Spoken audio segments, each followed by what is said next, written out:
Bismillahirrahmanirrahim. Assalamualaikum warahmatullahi wabarakatuh. Ashadu an la ilaha illallah, ashadu anna muhammadar rasulullah. Allahumma sholli ala sayyidina Muhammad wa ala ali sayyidina Muhammad. Kama sholaita ala sayyidina Ibrahim wa ala ali sayyidina Ibrahim. Bil alaminna innaka hamidum majid. Alhamdulillah kita ketemu lagi, semoga semuanya dalam keadaan sehat ya. Seharusnya saat ini kita melanjutkan tentang sholawat ya. Kalau kemarin sholawat dari perspektif doa dan sudah aku jelaskan seperti itu umum seperti itu. Terus selanjutnya seharusnya hari ini sholawat dalam perspektif yang lain ya, tetapi spesifik, tidak umum ya. Cuman karena aku lihat sampai saat ini viewernya masih 702 ya, belum 1000 dalam waktu berapa jam ini ya. Nggak nampak jamnya, nggak keluar ya. 19 jam masih, jadi belum memenuhi target, masih 702 dalam waktu 19 jam. Ya memang begitulah ya. Kajian kemarin itu pelik. Artinya kalau kita mau benar-benar ngaji, tahu kita harus punya Al-Quran minimal 2 atau 3 terjemahan, karena kita mengkomparasi. Ya menuntut ilmu itu begitu. Ya, nggak gampang ya. Karena begitu ribetnya ya, sehingga powernya mungkin bukan mungkin sih, aku pastikan juga menurun, karena seperti yang pernah aku sampaikan, orang sekarang itu sukanya instan ya, dia bisa tonton sambil lalu gitu. Tapi kajian-kajian ini tidak bisa, dia harus pegang Alkitab, yaitu Al-Quran, minimal 3 terjemahan untuk mengkomparasi ya, 4 lah sama yang di apa namanya Android itu, baru bisa paham yang dimaksudkan. Jadi kalau sekarang masih meraih 702 ya, itu bisa dimaklumi lah ya. Bismillahirrahmanirrahim. Ini air putih nih, dikasih masukan jangan ngopi terus katanya. Bismillahirrahmanirrahim.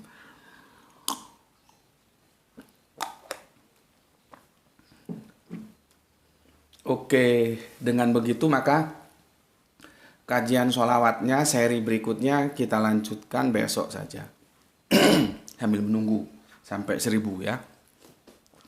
Saat ini kita ada dalam acara mampir ngombe saja ya, mampir ngombe. Sebetulnya aku mau bikin mampir ngombe dari komentar-komentar kalian di tajuk kajian kita yang lalu, yaitu tentang 5 sholat 5, dan tentang bagaimana kita diskusikan tentang sebuah tanggapan ya, tentang buku yang mengatakan bahwa ternyata Islam dan Alkitab kita, yaitu Al-Quran, itu tidak unik gitu ya. Dari buku kemarin yang kelahiran Islam dalam keserjanaan revisionis ya. Cuman karena melihat keadaan di lapangan, akhirnya aku bikin mampir ngombe. Tapi yang 2 hal itu aku tinggalkan dulu. Kita bikin mampir ngombe tentang sholawat ini. Padahal sholawatnya juga serinya belum selesai ya. Itu minimal 1, 2, 3 lagi baru selesai ya. 3 seri lagi. Tapi nggak apa-apa, kita mengalir saja ya. Yang penting tetap asik. Oke, sebelumnya ayo jangan lupa kita doakan untuk saudara-saudara kita yang telah mengambil bagian ya, mendukung channel dakwah ini.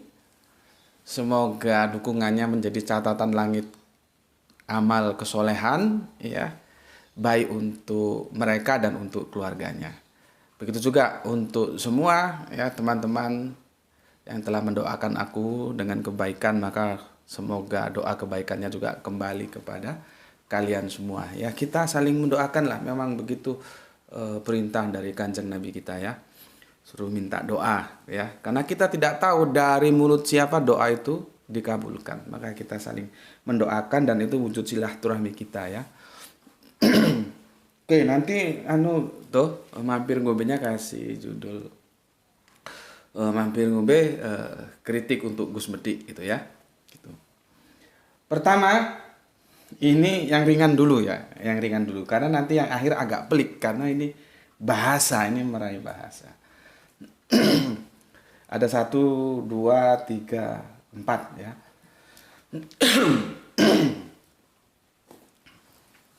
Kehujanan terus agak kurang sehat ini. Semoga bisa recovery. Tiap hari hujan di sini. Oke. Pertama yang aku perlu tegaskan lagi ya. Meskipun ini kita ketemu di dalam dunia maya, tapi kan channel itu ibarat rumah ya. Nah, ini channel ini rumahku namanya Gus Medik ini punya channel Subandite Sukoco ini rumahku gitu ya, rumahku. Artinya bagaimana aku bersikap terhadap tamu-tamuku itu tentunya tergantung bagaimana tamu itu dong. Kan cermin itu begitu. Ya, jangan sampai muka buruk cermin dibelah ya. Cermin itu adalah gambaran dari mukamu gitu loh. Maka demikian juga aku. Kalau tamuku kesini masuk ke rumahku, dia memposisikan diri sebagai manusia, maka ya aku terima dia sebagaimana manusia itu harus diterima ya, yang santun gitu ya, ada etika, ada moral, karena semua agama itu kalau soal moral mesti mengajarkan kok ya. Makanya aneh kalau ada orang ngakunya beragama tapi omongannya itu di luar etika, gitu kan kita jadi ini orangnya agama ngakunya punya tapi kok faktanya seperti itu omongannya kan gitu ya. Berikutnya kalau kalian masuk ke rumahku ini sebagai anjing ya tentunya aku perlakukan sebagai anjing lah ya. Ya namanya anjing kalau dia tidak bisa bertutur kata dengan baik ya. Ya, etikanya nggak ada kalau di dalam perspektif Islam tidak beradab ya, nggak ngerti unggah-ungguh orang Jawa bilang nggak tahu apa sopan santun gitu ya tentunya itu menunjukkan bahwa dia anjing maka ya harus diperlakukan seperti anjing jadi fair lah ya. Bagaimana aku memperlakukan tamu-tamuku itu tergantung bagaimana tamu-tamuku itu bersikap. Kalau dia datang sebagai manusia maka aku terima sebagai manusia, kalau dia datang sebagai anjing maka aku terima dia sebagai anjing gitu ya. Kenapa aku jelaskan hal seperti ini? Nanti ada sesuatu yang aku sangat tertarik ya. Begitulah caranya kalau kita berdiskusi secara akademis. Ya. Oke. Yaitu saudara kita yang dari Bondowoso. Aku ucapkan terima kasih ya. Ini orang berilmu ini ya. Jadi aku teringat dengan saudaraku Pak dosen ya, laiku yang ada di Tanah Karo, dosen bahasa Yunani ya. Ini dua orang ini bisa kita jadikan panutan bagaimana cara kita menyampaikan. Kalau kita setuju, sampaikan secara baik, secara ilmiah. Kalau kita tidak setuju, sampaikan secara baik, secara ilmiah. Mengapa setuju, mengapa tidak setuju. Itu bagus ya. Terima kasih untuk laiku yang ada di Tanah Karo ya. Juga saudaraku yang ada di Bondowoso, aku ucapkan terima kasih. Kedua saudara kita ini bisa menjadi panutan bagi kita bagaimana caranya kita berdiskusi dengan saling hormat. Karena namanya setiap orang itu lain kepala, mesti pendapatnya kalau untuk sama enggak mungkin ya, mesti beda-beda karena bacaannya juga beda-beda, pengalaman hidupnya juga beda-beda ya. Namun demikian kalau kita sudah mengaku bahwa kita manusia, maka sampaikanlah perbedaan ya, atau persamaan ya, atau persetujuan atau ketidaksetujuan itu tetap dalam norma etika yang itu secara akademik bisa diterima lah ya. Jangan seperti orang-orang yang namanya si orang tapi nggak lebih dari anjing gitu. Oke. Aku sampaikan komentar yang paling ringan dari Aceh. Dari Aceh ya. Ini komentarnya lewat WA setelah saudara kita dari Aceh ini menonton komentar kita tentang tanggapan tentang buku yang Islam revisionis kemarin ya. Yang dari Aceh dulu, jauh ini ya, dari Aceh. Dari Aceh. Eh, Oke, begini komentarnya. Hmm. Oke, Bismillahirrahmanirrahim. Mantap materinya. Dan jika bisa saran, kalau ingin ditanyang ke publik, ini bahasa bahasa Aceh mungkin begini ya. Kalau ingin ditayang maksudnya mungkin. Ditayang ke publik, pakaiannya disesuaikan agar kesan lebih menarik. Afwan, Sukron. Oke, terima kasih untuk saudaraku yang ada di Aceh. Beliaunya ini mungkin sekarang sudah selesai doktor ya. Doktoralnya sudah selesai karena beberapa waktu lalu mengambil program doktor. Dan beliaunya ini dosen kalau nggak salah atau pegawai negeri, saya kurang tahu. Pokoknya gini aja lah, gampangnya ini orang-orang yang ada dalam habitat resmi ya. Jadi tampilan itu harus dijaga gitu. Jadi kita bisa maklumi ya. Oke, saudaraku yang ada di Aceh, terima kasih atas masukannya ya. tentang tentang apa, pakaiannya harus rapi katanya gitu. Oke. Jadi begini, memang sulit, makanya kalau kumpul dengan orang-orang kantoran itu agak gimana gitu ya. Sementara beliau jadi kan orang kantoran ya, orang kantoran yang tampilan itu memang harus perfeksionis dijaga gitu. Sementara aku yang orang di jalanan ya apa adanya, yang penting asik ya sudah gitu ya. Jadinya memang bertolak belakang. Tapi ya apapun masukannya kan itu baik dan aku ucapkan terima kasih gitu ya. Karena lagi begini, aku punya teman almarhum Kang Mas Aresi, semoga Allah selalu merahmatinya ya.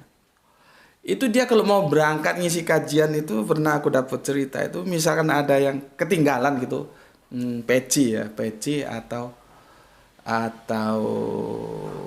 apa ini, apa le, sorban gitu, ketinggalan gitu.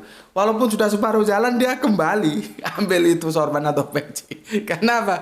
Bagi dia itu kalau tidak pakai peci, tidak pakai sorban itu ndak perfect, ndak sempurna gitu. Ya tapi bagi aku asik-asik saja ya seperti itu. Ya memang pilihan kan seperti itu masing-masing ya. Sementara aku kalau pernah gini. Satu saat aku diundang ngisi kajian di Surabaya gitu. Aku berangkat karena jadwalnya itu ba'da Isya, maka aku berangkat jam 5 sore. Setelah itu sampai Terminal Bungur AC itu maghrib dan aku dijemput oleh panitia.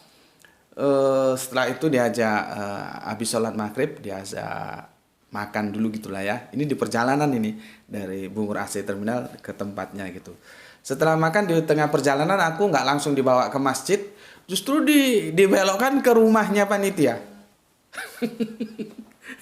Aku ya pakai hem biasa begini nih ya. Dibelokkan ke rumahnya panitia. Panitianya ngomong, ya sudahlah karena panitianya memohon dengan sangat seperti itu, intinya supaya karena dia yang ngundang aku gitu loh. Supaya dia tidak di apa ya, dikomplain gitu ya oleh jamaahnya. Nanti dikomplain itu narasumbernya nggak pakai peci, nggak pakai baju koko gitu ya. Akhirnya dia keluar dari kamar dan aku disiapkan bukan peci, ingatku apa le yang putih itu le, apa namanya itu, bukan topi Arab gitulah ya. Jadi bukan peci, sama baju koko warnanya merah, aku masih ingat, merahnya merah marun. Akhirnya dengan amat terpaksa ya sudahlah aku pakai. Jadi aku pakai baju koko terus pakai, dan itu bagus, itu sepertinya dari Turki, itu kopiahnya itu putih gitu kan, benangnya itu bagus. Ketika aku ngisi acara, aku merasa bukan diriku. aku merasa ini bukan Gus Betik ini yang ngomong nih gitu. Jadi aku menjadi orang lain justru. Tetapi itu tadi karena sudah diminta panitia seperti itu dan dia minta sungguh-sungguh supaya nggak dikomplain, akhirnya aku turuti. Padahal aku nggak menikmati dan aku merasa asing, merasa aneh dengan diriku sendiri. Karena aku biasanya ya seperti ini gitu, ya. Ya itulah pernak-pernik bagaimana orang memilih, bagaimana dia harus tampil ya. Terus ada lagi komentar dari eh, Jakarta. Kalau ini alhamdulillah mualaf aslinya Cilacap, setauku ya. Ini pengusaha apartemen ini dari Cilacap, mualaf ya. Dia bilang gini, nek ngonten mbok yao sisiran tokang mas gitu. Mungkin dia lihat videoku rambutnya kok nggak pernah disisir gitu. Emang aneh-aneh. Aku punya teman mualaf juga namanya Randy. Ambil deh apa namanya Injil yang merah itu. Injil yang merah itu ambil. Oke. Oke. Injil yang merah. Oke. Sama peci yang dibeli akan tante dari Bandung ya. Oke. Oke. Nah, ini aku sebenarnya punya peci kemarin dibeliin dari saudara kita dari Bandung ya. Cuman kebesaran jadi nggak aku pakai, aku simpan aja untuk cenderamata. Ini bagus bahannya kulit. Ini tadi yang dari Aceh juga janjiin mau beliin peci, simpen di kamar. Ya, mau beliin peci. Eh, aku punya teman mualaf ini yang kasih hadiah aku Bible. Ini namanya Randy Tanjaya ya, Randy Tanjaya mualaf ini. Ini waduh. Orang memang begitu ya. Jadi kalau pergi kemana-mana itu bawa sisir. Itu. Pergi kemana-mana, misalkan aku berdua bertamu gitu ya.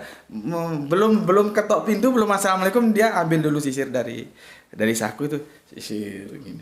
Sisir gini. Ya memang begitu pilihan dia. Dia suka rapi sisiran, cuman aku kadang-kadang anu juga ya. Ketenggengan orang Jawa bilang serapi itu ya. Jadi harus padahal kalau aku sih begitu helm dibuka ya sudah nggak usah sisiran gitu. Sama tadi yang aku ceritakan tentang bagaimana sorban orang itu tampil memang beda-beda ya pilihannya masing-masing. Oke, itu yang ringan-ringan saja, masukan yang ringan-ringan ya. Ada yang suruh pakai baju yang bagus, ada yang suruh untuk sisiran ya. Dan ini yang menarik dari Mas kita yang menyarankan supaya kalau berseri itu dibikinkan playlist ya. Terima kasih Mas masukannya, kritik dan sarannya, terima kasih ya playlist. Aku sendiri nggak tahu playlist itu, tapi Masnya bilang suruh sampaikan ke Mas Graito. Tadi aku sudah ngomong sama itu, nanti dibikinin le ya playlistnya. Playlist itu apa tuh, aku yoraru apa playlist itu. Kalau berseri supaya daftar putar, kalau berseri supaya gampang nyarinya gitu ya. Ya kau lah itu yang ngerti, le bapaknya nggak ngerti urusan gitu. Terima kasih masukannya untuk dibikinkan playlist supaya gampang nyarinya gitu. Oke, minum dulu. Bismillahirrahmanirrahim.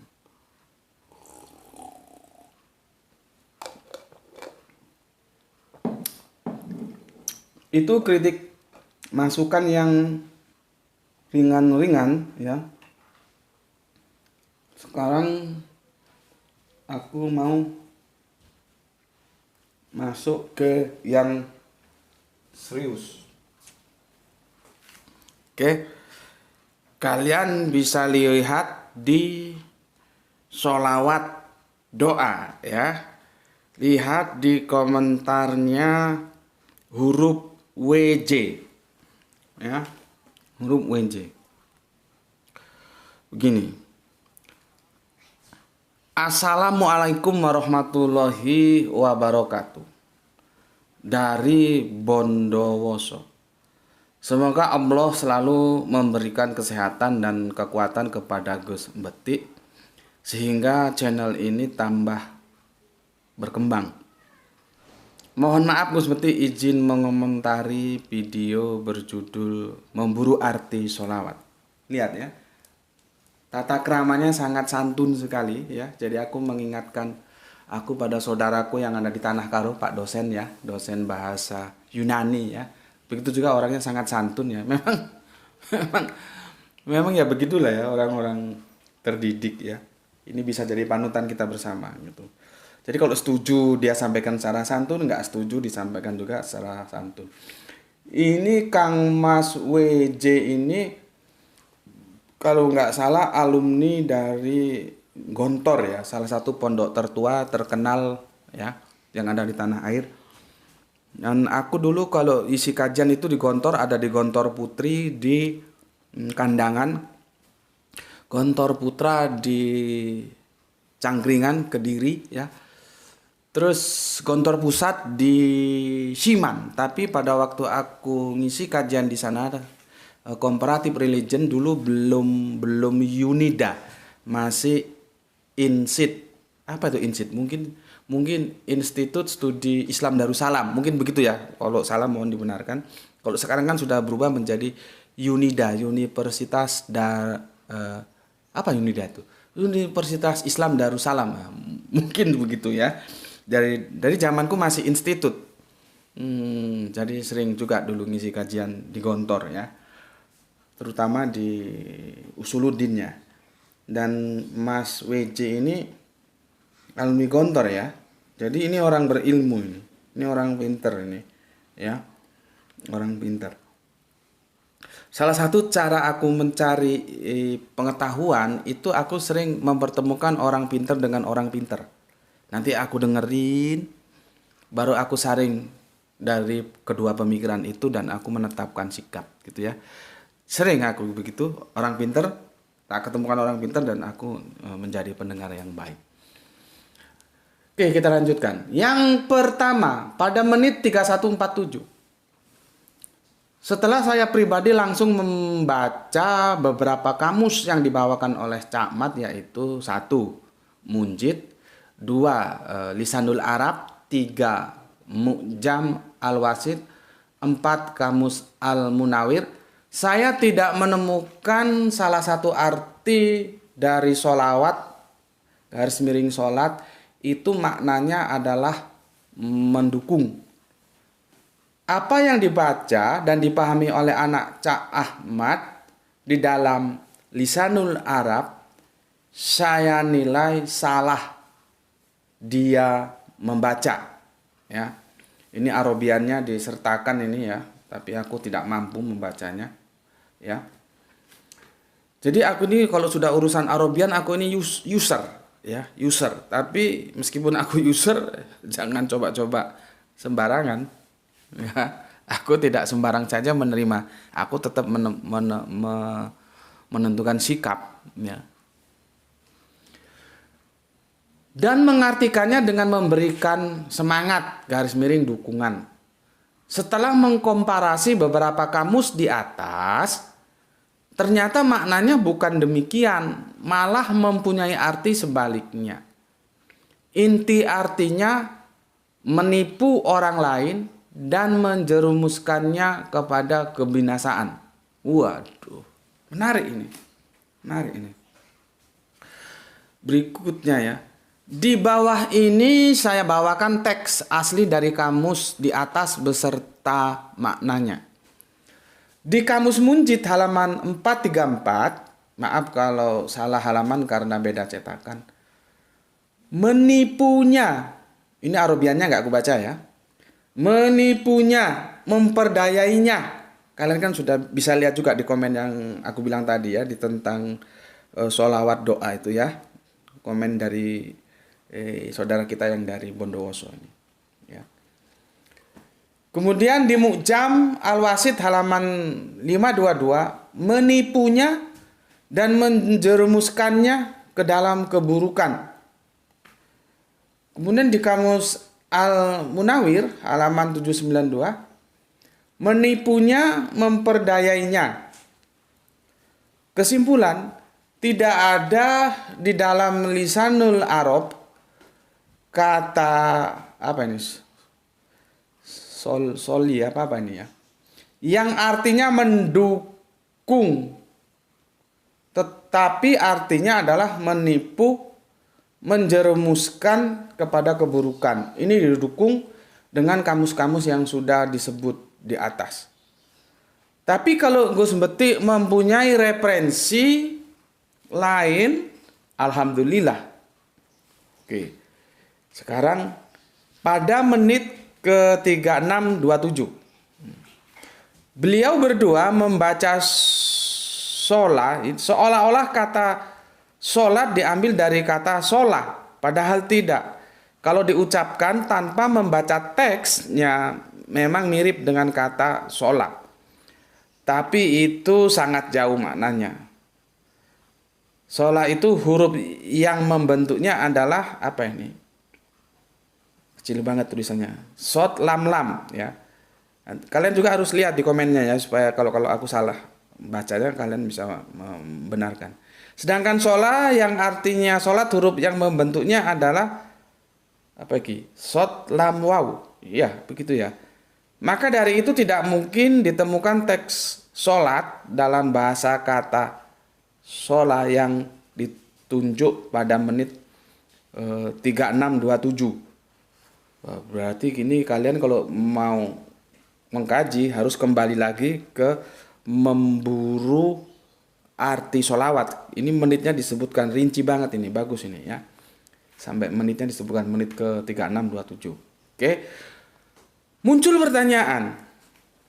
Jika arti sholat adalah mendukung ditinjau dari segi kebahasaan tidak didukung, dari mana Gus Beti menyimpulkan mengartikan salah satu arti dari sholat itu adalah mendukung? Waduh, mantap. Mantap, nanti aku jawab ya.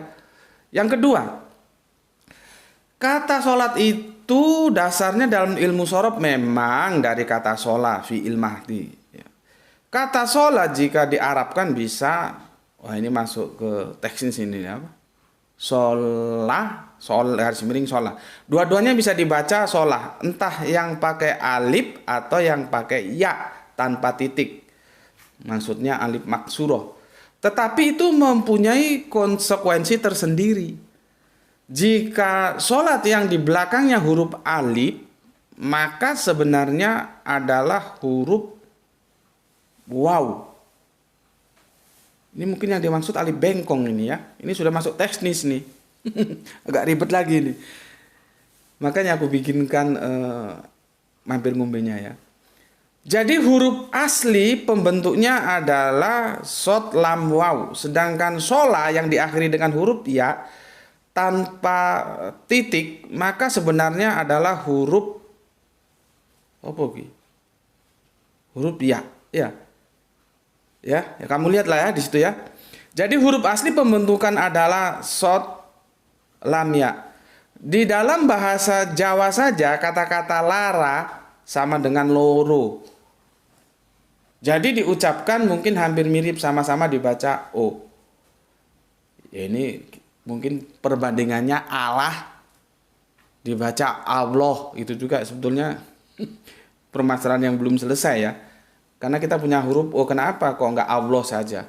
Kenapa ditulis Allah? Tapi anehnya orang Islam meskipun tertulis Allah nggak mau baca Allah, dia maunya Allah. Tapi kalau menulis ya Allah. ini ada anu ini masalah antropologis yang harus diselesaikan memang ya, pertimbangan budaya. Oke. Tapi ketika dilihat teksnya mempunyai arti yang sangat jauh. Mungkin ini terjadi juga di bahasa-bahasa lainnya, di mana pengucapan sama tapi teksnya berbeda, maknanya berbeda, ya. Ya begitulah memang translate ya, dari lisan ke tulisan ya, terus ke makna. Sedangkan sholat yang dibahas di video memburu arti sholawat adalah sholat ya, shot lam tak marbuto, yang dimana kata dasarnya diambil dari kata sholat. Maka dari itu banyak kita temukan di dalam Al-Quran teks-teks sholat dengan menggunakan huruf waw di tengahnya. Sholaut. Jadi gitu bacanya ya. Sholaut. Ya, dikunci oleh tak mabruto. Contoh di surat Al-Ma'idah 558, di surat Yunus 1087 dan beberapa ayat-ayat lainnya. Ditambah lagi sejauh pengamatan saya di dalam kamus-kamus Arab ke Arab atau Arab ke Indonesia belum saya temukan kata sholat berada pada sub pembahasan apa ini? Shot lam apa ini ya? Tetapi kata sholat selalu ada pada sub pembahasan shot lam ya, lamnya lam alif. Kalau tadi itu lam terus ada waw apa bukan waw. Iya atau apa ini ya? Kecil banget tulisannya. Oke, tetapi saya tetap meyakini bahwasannya kata sholat itu tidak hanya mempunyai suatu makna. Maksudnya gini. Tetapi saya tetap meyakini bahwasannya kata sholat itu tidak hanya mempunyai satu makna. Artinya dia adalah kata yang polisemi. Jadi kata sholat secara bahasa dalam video Gus, sholat 5 dalam Al-Quran 5 sholat seri 1, diartikan dengan satu, doa dari kata sholat. Dan sholat adalah di mana kata sholat diambil darinya. 2, merahmati, rahmat dari kata sholat juga ini. 3, diam, menghangatkan diri ya dari kata sholat. Tapi ini nggak pakai tak marbuton ya. Dan sholat bukan asal dari kata sholat gitu ya. Membakar dari kata shot lam apa nih ya, ini sepertinya ya. Memanggang dari kata hubungan atau menjalin komunikasi, mendukung gitu ya. Maka dari segi kebahasaan saya belum menemukan dari mana makna sholat itu bisa dimaknai dengan hubungan dan mendukung. Maksudnya menjalin komunikasi yang aku jelaskan kemarin ya. Mungkin kalau bisa Gus Besti teruskan ke beliau, ke Cak Ahmad. Sudah Mas, ya sudah aku lanjutkan ke Cak Ahmad ya. Cuman karena beliaunya biasalah pebisnis ya, sibuk. Kita tunggu apa komentar beliau ya. Tapi amanahnya sudah aku sampaikan ya. Untuk mengklarifikasinya, memang komennya agak jelimet. Iya, jelimet ini. Ini kalau nggak orang suka ilmu sulit ini. Ya, jelimet banget karena dia sudah masuk ke teknis. Dan mohon maaf jika bahasanya kurang bisa dipahami karena nggak bisa langsung tatap muka. Nah, jelas toh bahwa pertemuan-pertemuan lewat Zoom, lewat dunia maya lainnya apa namanya StreamYard itu tidak bisa memuaskan. Apalagi kalau sudah teknis ribet seperti ini itu harus tatap muka. Nah, makanya aku juga berkeinginan seandainya bisa entah aku yang ke Bondowoso atau yang Bondowoso ke sini itu kita ketemu bareng satu meja, kita buka bareng yang benar gimana ini gitu. Itu lebih menarik ya. Itu menjadi sesuatu yang sedang aku pikirkan. Jadi kita ketemu darat gitu loh. Nggak bisa kalau lewat zoom-zooman tuh nggak bisa. Karena nanti setelah ketemu darat bisa jadi mereka sebetulnya sama cara pandangnya, cuman ada terselip cara baca atau satu huruf, dua huruf gitu ya. Oke. Sekian Gus Beti, terima kasih banyak atas tanggapannya. Mohon maaf apabila banyak kesalahan. Wassalamualaikum warahmatullahi wabarakatuh.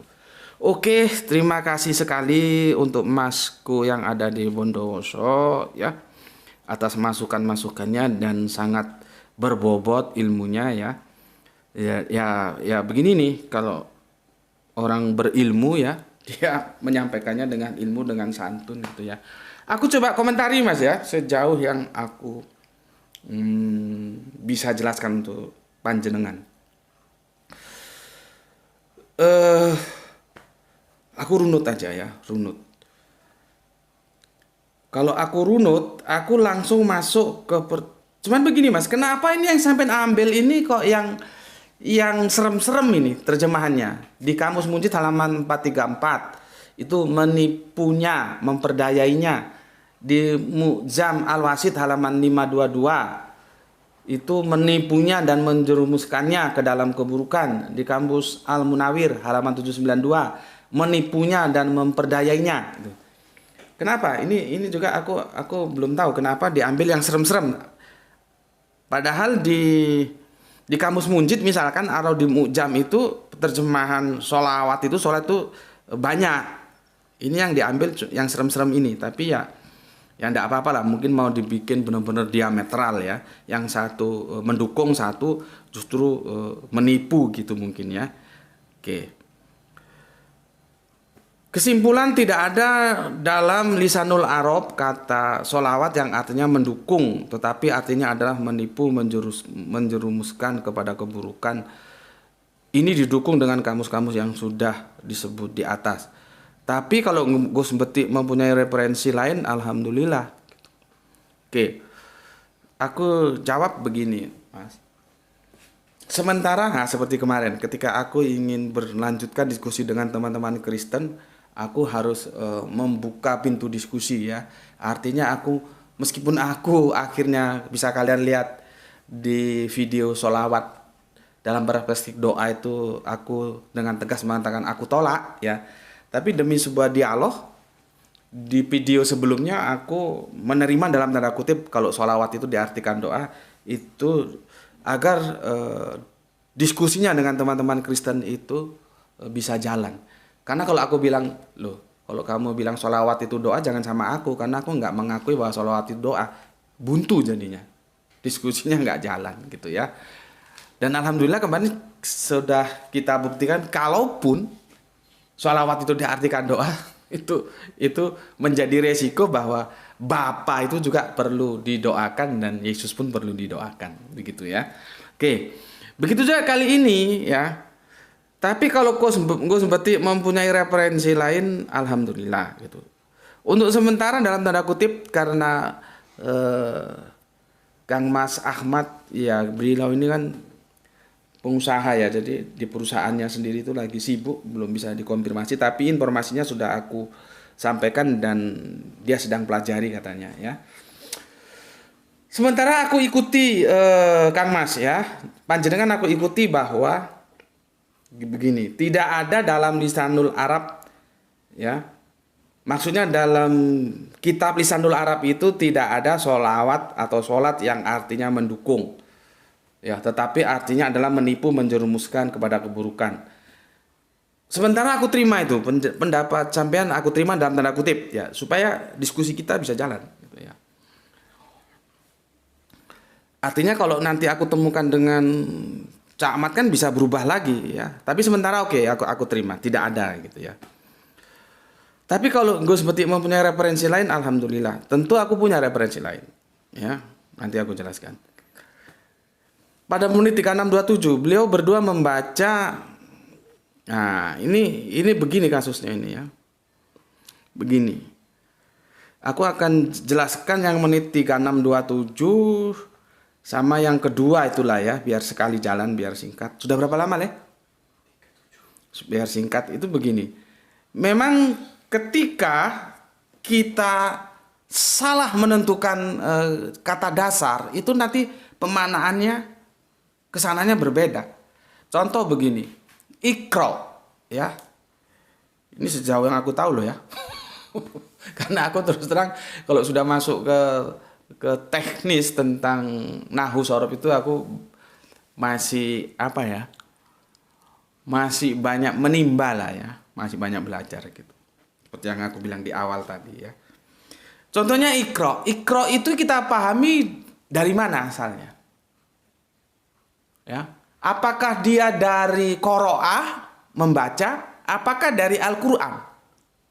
Itu nanti beda pemahaman teks-teks berikutnya ketika kita memahami ikro. Karena secara teori bahasa ikro itu bisa dari Al-Quran dan juga bisa dari qoro'ah membaca. Artinya ketika kita memahami ikro itu dari Al-Quran, itu kalau kita sudah masukkan ke dalam kalimat itu beda dengan ikro kalau kita pahami dari membaca. Maka ikro itu menjadi bacalah kalau dari qoro'ah. Tapi kalau dia kita pahami dari kata benda dari Al-Quran, maka ikro itu berquranlah.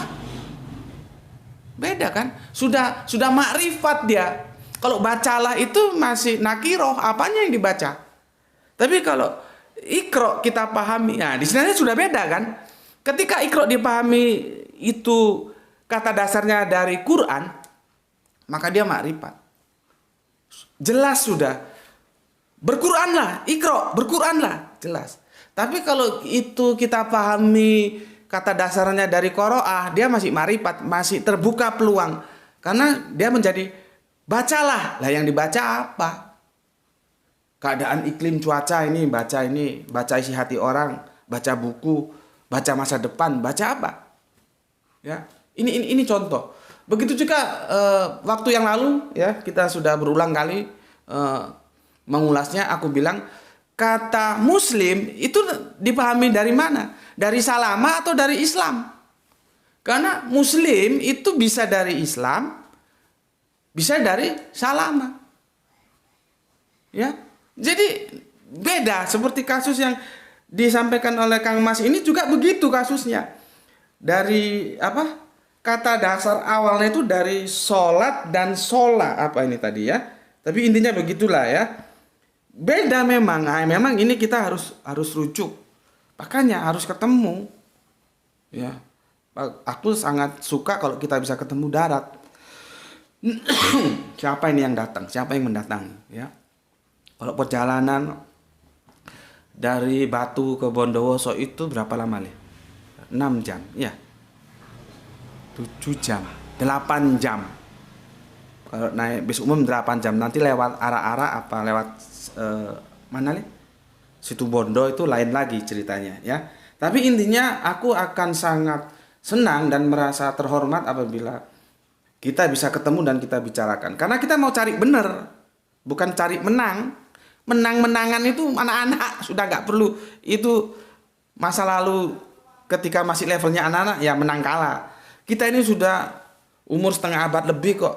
Jadi filosofinya benar salah, bukan menang kalah. Kita nggak ada urusan mau menang mau kalah. Yang kita urus adalah benar atau salah, begitu ya. Jadi expand, perspektifnya expand gitu ya, meningkat. Itu yang bisa aku komentari. Kemudian aku harus jawab pertanyaan yang seperti ini. Muncul pertanyaan.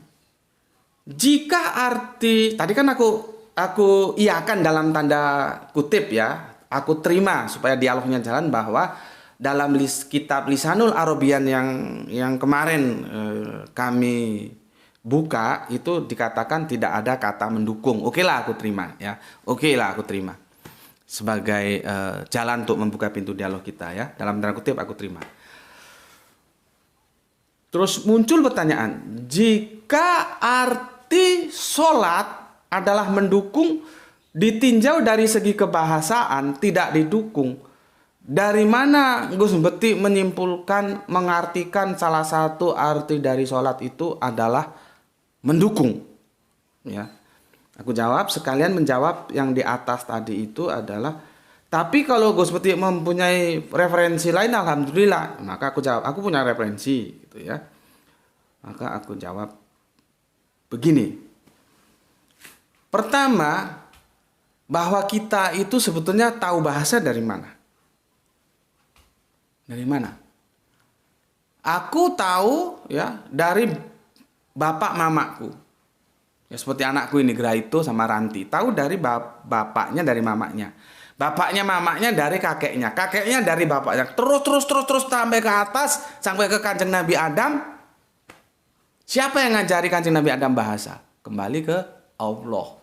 Dan itu dijelaskan di surat Al-Baqarah ya, bahwa semua ilmu-ilmu itu diajarkan oleh Adam ya, sebagai bekal untuk membangun peradaban di bumi. Cuman sayangnya diterjemahkan menjadi nama-nama, dikenalkan kepada Adam nama-nama ini gitu, nama-nama benda, jadi sempit artinya. Padahal itu bukan, isme itu ya bisa nama memang diterjemahkan, tapi aku lebih cenderung pengetahuan atau ilmu. Jadi kalau sudah nama-nama, kalau sekedar nama-nama, oh ini lontong, Lele ini tolong dicas, masa begitu, oh ini pisang goreng begitu, terus untuk apa begitu? Kok simpel sekali? Enggak ya, jadi bukan nama-nama. Begitu juga bahasa. Bahasa itu dari Allah, diajarkan kepada manusia. Ya, baru nanti manusia dari bahasa itu ada yang mencontoh atau meniru. Maka terbentuklah bahasa budaya. Artinya bahasa itu awalnya bahasa firman semua. Baru kemudian dalam kehidupan manusia menjadi bahasa budaya. Dalam bukunya penelitian yang dilakukan oleh Adam Smith, dia membagi seluruh bahasa di dunia ini yang begitu banyak, akhirnya terfokus menjadi 4 kelompok.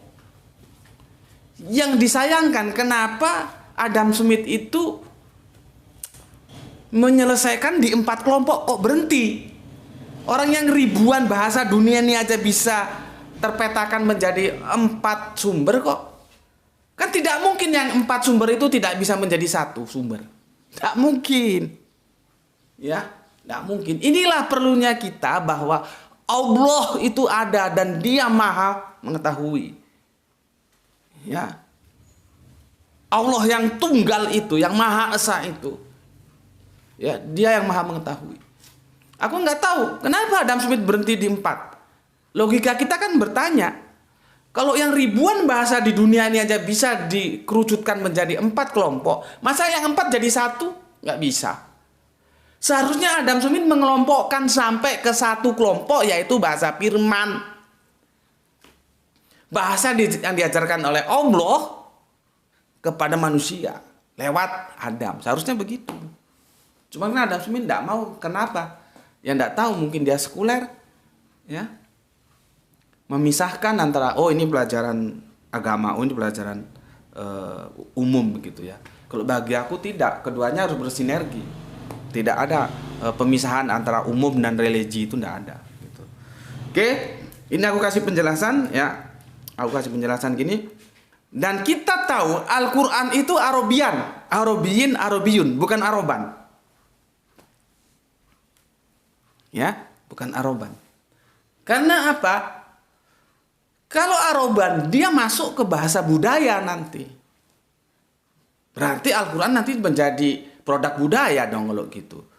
Ya, jadi Al-Quran itu bahasa rumpun Arab, bukan bahasa Arab, tapi bahasa rumpun Arab.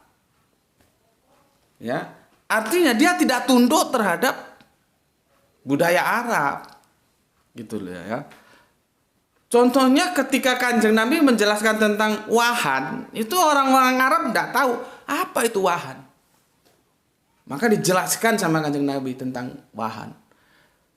Ketika Arab-Arab jeleboh itu semakin resah, gelisah dengan hasil dakwanya Kanjeng Nabi Muhammad, kan mereka berkumpul itu. Kalau di bukunya Abdurrahman Furi atau siapa itu ya, tentang sirah Kanjeng Nabi ya, yang mendapat juara 1 penulisan sejarah Nabi, itu diceritakan di situ di awal-awal itu.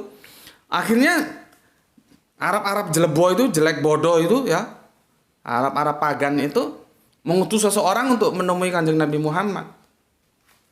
Dan itu sastrawan, bukan orang sembarangan, ya, sastrawan itu. Jadi orang-orang Arab dahulu itu sudah mengerti sastra, ya. Ya biasalah gaya orang Arab tuh begitu, wahai anak saudaraku, wahai apa gitu. Kalau ngomong untuk pendekatan begitu, baru ngomong, kamu mau apa? Mau harta kami kasih, mau wanita kami kasih yang paling cantik, mau kekuasaan kami angkat jadi raja. Tapi tolong sudah berhentikan, jangan mendakwakan Islam lagi. Gitu. Ya.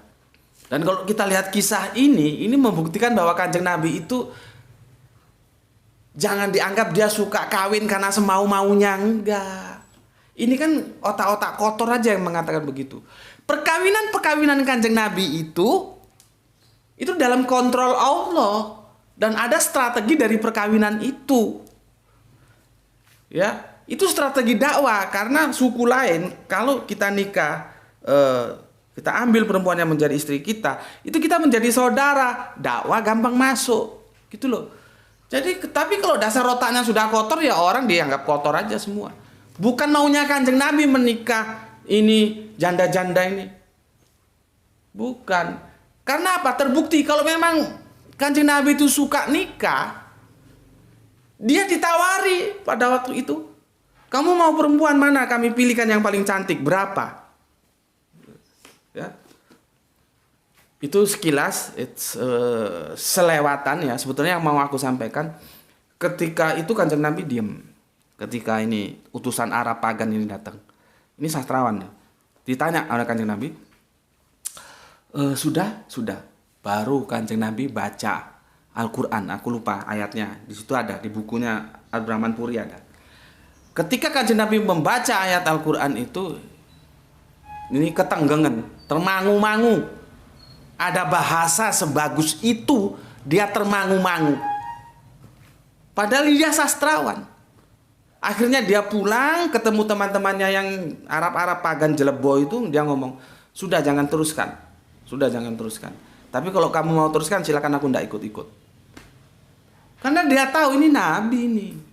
Gitu loh. Ya. Kesimpulan yang bisa kita ambil sebagai kesimpulan awal di sini, itu menunjukkan bahwa tidak semua orang Arab itu serta-merta tahu bahasa-bahasa firman Al-Quran itu. Gitu loh ya. Yang pertama. Yang kedua, Al-Quran itu absolut. Dia produk Allah. Kamus itu produk manusia. Orang belum ada kamus Al-Quran sudah ada kok. Dan kamus itu sebetulnya kan hanya bank bahasa. Artinya dia pun diambil dari peradaban kehidupan manusia, dibukukan, makanya disebut kamus. Kan begitu. Bukan orang berbahasa dari kamus, bukan. Tapi kamuslah menyusun bahasa dari peradaban manusia. Dari peradaban manusia itu dikumpulkan ini artinya apa? Makan, taruh di kamus, makan. Jadi bukan manusia berbahasa dari kamus, bukan begitu. Tapi kamus disusun dari perkembangan bahasa manusia. Harus dipahami dulu. Ya. Ini kita cari komparasi antara kamus dan peradaban manusia. Apalagi kalau kita komparasi antara kamus dengan Al-Quran, ya jelas jauh dong. Al-Quran itu absolut, kamus itu relatif. Ya. Ini pahami dulu. Oke. Setelah ini paham, ambilin setengah Bapak haus kok. Ngomongnya haus. Setengah aja ya. Oke. Setelah ini paham, apalagi aku ingat-ingat yang harus aku jelaskan. Aku jelaskan kerangka berpikirnya dulu supaya kamu nanti bisa menerima. Oh, kerangka berpikir Gusbert itu seperti ini gitu loh ya. Apa ya? Sementara cukup itu dulu baru aku akan menjawab. Pertanyaannya kan begini. Ini bagus nih pertanyaannya.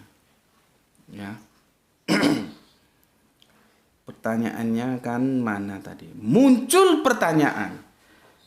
Jika arti sholat adalah mendukung, ditinjau dari segi kebahasaan tidak didukung. Dari mana Gus Beti menyimpulkan, mengartikan salah satu arti dari sholat itu adalah mendukung? Sebetulnya bukan mendukung aja ya, berinteraksi atau berkomunikasi, menjalin silaturahmi juga itu bisa. Ya, oke. Oh ya, ada yang lupa aku tambahkan. Kenapa kita sulit memahami Al-Quran, bahasa-bahasa Al-Quran itu dari guru Al-Quranku yang sekarang ini? Salah satu penyebabnya kita tidak aplikatif dengan Al-Quran.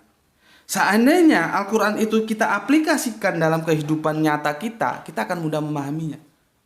Gitu loh. Lah dulu para sahabat ya, minum dulu, Bismillahirrahmanirrahim.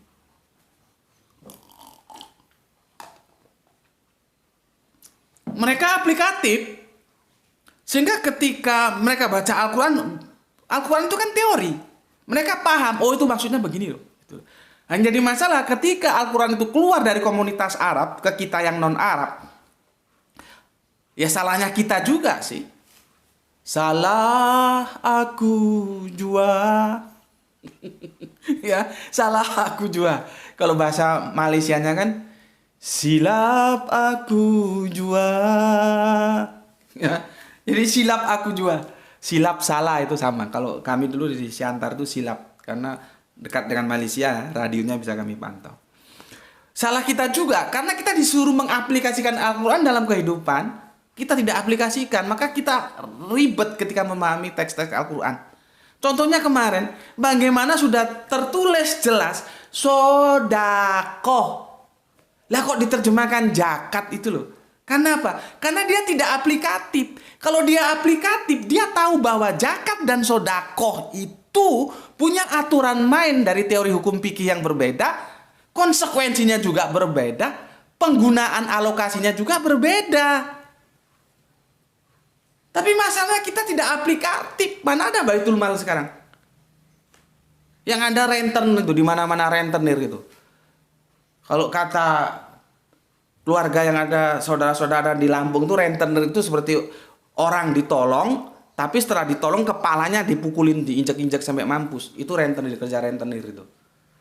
Ya, jadi kalau kehidupanmu mampus, nggak punya duit, sedang perlu duit, kamu ditolong. Tapi setelah ditolong kepalamu diinjak-injak. Di mana-mana rentenir seperti itu. Nah, sudah tahu dilarang dalam agama ya dilakukan itu loh. Coba bikin sistem ekonomi yang berdasarkan Al-Quran, kan enak, ya. Ya masalahnya kita tidak aplikatif ketika memahami apa itu zakat, apa itu sodako, kacau. Maka sodako diterjemahkan zakat. Nggak pernah lihat Baitul Mal dia, gitu loh. Ya Mas ya. Jadi salah satu kelemahan kita kesulitan memahami makna-makna di dalam Al-Quran karena kita tidak aplikatif. Itu catat. Oke. Sekarang aku mau menjelaskan yang ini. Ya berapa lama deh? Waduh, maunya tadi setengah jam, ternyata enggak cukup juga. Ya. Muncul pertanyaan, jika arti sholat adalah mendukung, ditinjau dari segi kebahasaan tidak didukung. Dari mana Gus Beti menyimpulkan, mengartikan bahwa salah satu arti dari sholat itu adalah mendukung? Wah, yang pertanyaan yang sulit dijawab ini. Ini pertanyaan berbobot ini. Ya. Ini pertanyaan berbobot ini. Oke. Pertama aku jelaskan bahwa dalam memahami teks-teks, ya, dalam kajian kita ini teks-teks suci, teks-teks kitab suci, jangan lupa. Ada dua yang tidak bisa terpisahkan, yaitu teks dan konteks. Itu nggak bisa dipisahkan. Teks, di sana awal mulanya baru dia masuk ke konteks. Konteks tidak bisa lepas dari teks, teks tidak bisa lepas dari konteks. Itu dulu, pahami ya. Oke. Jika arti sholat adalah mendukung ditinjau dari segi kebahasaan, ini maksudnya dari segi kebahasaan apa? Aku belum jelas ini. Maksudnya kamus, seharusnya kamus ini. Karena kita ramenya kan di kamus ini. Ya. Aku tetap seperti yang aku bilang, kamus itu alat bantu, Mas. Artinya kapan kita pakai? Ketika kamu perlu bantuan. Kalau kamu nggak perlu bantuan ya nggak usah dipakai, gitu loh. Makanya kamus itu tidak bisa menundukkan Al-Quran. Kamus itu tidak bisa menundukkan Al-Quran. Ya. Paham? Kamus itu alat bantu. Kapan diperlukan? Ketika kamu memerlukan bantuan. Kalau enggak, ya enggak. Ya. Oke. Jika arti sholat adalah mendukung, ditinjau dari kamus gitu aja lah ya. Maksudnya segi kebahasaan ini kamus ini mestinya. Kan kita ributnya di kamus ini. Tidak didukung. Dari mana Gus Beti menyimpulkan, mengartikan salah satu arti dari sholat itu adalah mendukung? Maka jawabanku adalah, jika arti sholat itu kita pakai yang atas ya, apa tadi itu? Menipu, menjerumuskan ya. Kita pakai yang itu ya. Itu ditinjau dari segi kebahasaan itu didukung itu. Ya. Terus apakah itu mau kita pakai? Ini jawab dulu. Dari segi kebahasaan kamus itu didukung kalau sholat itu diartikan tukang tipu, memperdaya, menjerumuskan. Terus apakah itu akan kita pakai? Terus apakah karena tidak ada di kamus tidak bisa kita pakai? Coba. Kan aku sampai sekarang tetap konsisten. Kamus itu alat bantu. Apakah tidak perlu? Oh, perlu. Kapan diperlukan? Ketika kamu memerlukan bantuan. Itu yang pertama. Yang kedua, kamus itu relatif. Al-Quran itu absolut. Al-Quran tidak mungkin ditundukkan oleh kamus. Karena apa? Al-Quran produk Allah, kamus produk manusia. Belum ada kamus, Al-Quran sudah ada. Bahkan belum ada.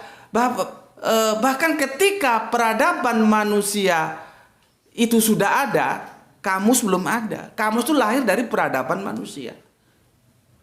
Jadi artinya tidak bisa dikatakan bahwa karena tidak ada di kamus maka kata itu tidak bisa kita pakai.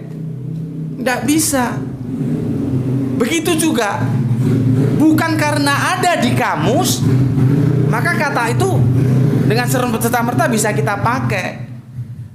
Itu tidak bisa juga. Buktinya tadi, ketika sholawat itu didukung oleh kebenaran kamus, bisa diartikan menjerumuskan, bisa diartikan menipu daya, bisa diartikan apa tadi itu ya, yang negatif-negatif itu, terus itu akan kita pakai. Karena secara kamus didukung, kita pakai dalam menerjemahkan Quran Al-Ahzab 33 ayat 56 itu. Yang kemarin kita bahas. Kan bisa amburadul.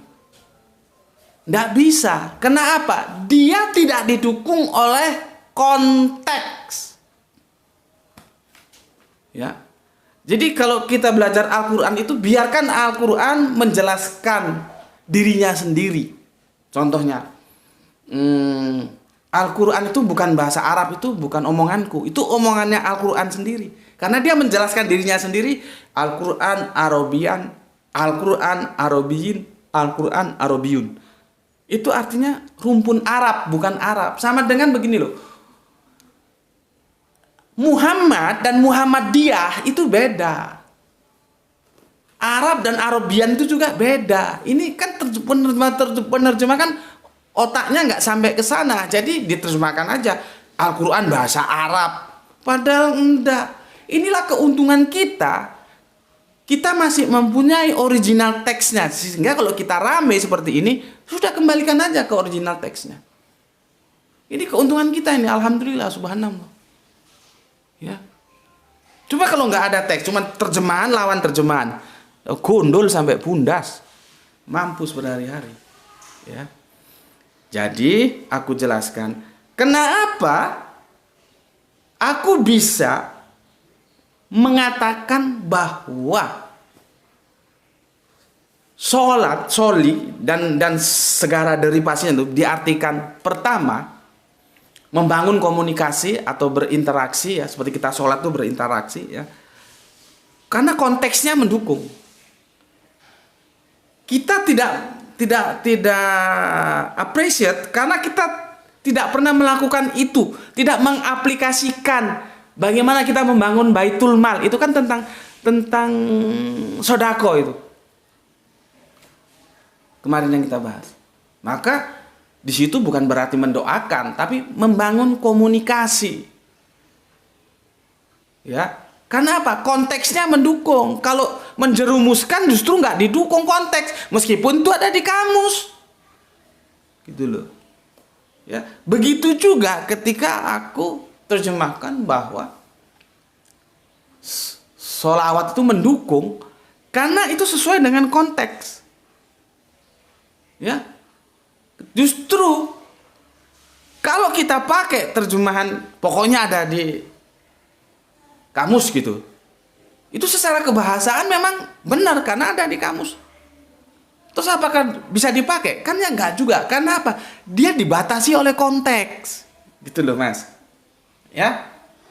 Jadi aku ini enggak tunduk terhadap kamus, tapi kamus itu juga perlu. Jadi kenapa aku menggunakan kata mendukung dan berkomunikasi atau berinteraksi atau menjalin silaturahmi untuk kata sholawat? Alasanku karena aku melihat teks dan konteks. Seperti itu, ya. Teks dan konteks. Ya. Itu jawabanku meskipun aku belum tahu apa jawaban Cak Mat karena aku ini kan masih ikuti kerangka berpikirmu. Oke lah, sementara dalam kamus tidak ada itu katamu sholawat diartikan mendukung atau membangun komunikasi. Ya oke lah, tapi jawabanmu seperti itu. Kenapa dalam kamus tidak ada? Karena didukung oleh konteks. Dan aku tidak mau menggunakan terjemahan sholawat itu menjerumuskan, menipu daya dan apa tadi itu yang disebut tadi. Kenapa? Itu tidak didukung konteks. Dia jadinya lost context. Gitu loh. Kalau sudah cara pandangnya sudah lost context, maka dia tidak bisa akan mengambil pesan. Al-Quran ini kan sebetulnya pesan, risalah kan. Gusti Allah ingkang Maha Agung tuh mau kita ini ngapain dalam hidup ini gitu loh. Jadi gagal untuk memahami karena lost context, konteksnya hilang gitu. Ya. Jadi itu aku simpulkan sekali lagi, ketika aku melihat sebuah permasalahan dalam teks-teks Al-Qur'an itu, maka aku mengadakan komparasi Quran by Quran. Misalkan sholawat itu, maka beberapa kata sholawat kita kumpulkan. Kita lihat ini teksnya berbicara tentang apa, tentang apa, tentang apa. Baru nanti kita lihat konteksnya seperti apa. Jadi Quran by Quran. Biar Quran itu menjelaskan dirinya sendiri. Setelah itu baru kita Quran by hadis. Baru nanti Quran by naturally, alam. Ini nggak salah sudah aku jelaskan di video apa gitu ya. Lupa aku, berapa bulan yang lalu sudah kita jelaskan. Begitu cara memahami Al-Quran. Jadi ada tadabur, ada tafakur. Itu loh. Terus kita mengambil hadis untuk membanding. Seperti itu caranya. Dan aku ulangi, lalu apakah kamu tidak perlu? Perlu. Jangan disalahpahami. Tetapi itu sifatnya adalah alat bantu. Kalau kamu perlu bantuan ya kamu ambil. Kalau enggak ya sudah, enggak apa-apa. Gitu. Ya. Ini aku jawab dalam rangka aku mengikuti kerangka berpikirmu. Taruhlah memang komunikasi dan mendukung itu tidak ada dalam terjemahan kamus. Jawabku seperti itu ya. Tapi kan belum tentu tidak ada. Bisa jadi nanti Cak Ahmad menjelaskan, oh ada itu begini kerangka berpikirnya. Kita kan tidak tahu. Ya. Seperti yang aku bilang kemarin, aku harus membuka keran dialog. Sementara aku ikuti kerangka berpikirmu. Tidak ada di dalam kamus bahwa sholawat itu bisa diterjemahkan mendukung atau berkomunikasi ya. Jawabanku seperti itu ya. Oke. Di akhir dari Mampir Ngombe ini aku ucapkan banyak-banyak terima kasih untuk Kang Mas yang ada di Bondowoso dan untuk saudara-saudaraku yang lainnya ya, aku ucapkan terima kasih atas semua nasihat ya. Ini nasihat, kritik, membangun, aku terbuka ya. Aku ucapkan terima kasih dan ini akan mencerdaskan kita semua. Itu dari aku. Bismillahirrahmanirrahim. Alhamdulillahirabbil alamin.